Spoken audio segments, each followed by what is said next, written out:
ఈ 20 ఏళ్ల పాలనలో, 20 నెలల పాలనలో ఒక్క కొత్త పెన్షన్ ఇచ్చారని చెప్పమానండి. కొత్త పెన్షన్ రావాలంటే భర్త చనిపోవాలి. పెన్షన్ వచ్చే భర్త చనిపోవాలి. చనిపోయిన తర్వాత ఆ భార్యకిత్తారు.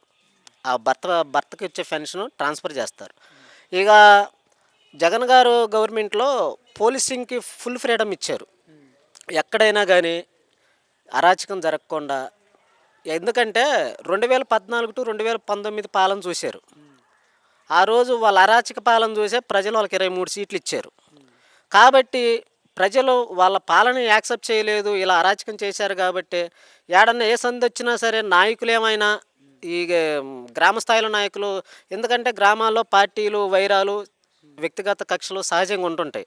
దాన్ని పార్టీలా ఎళ్ళి ఇటువంటి కొన్ని అరాచక వ్యవహారాలు చేస్తారేమో అని ఎక్కడ అలాంటి ఎవరిని యాక్సెప్ట్ చేయకుండా, ఆయన సపోర్ట్ చేయకుండా ఫుల్లు పోలీస్‌కి ఫ్రీడమ్ ఇచ్చాడు. వైఎస్ఆర్ కాంగ్రెస్ పార్టీ నాయకుల మీద కేసులు జరిగినాయి. దాన్ని బట్టే ఏ అరాచకమో మీరే అర్థం చేసుకోవాలి అది.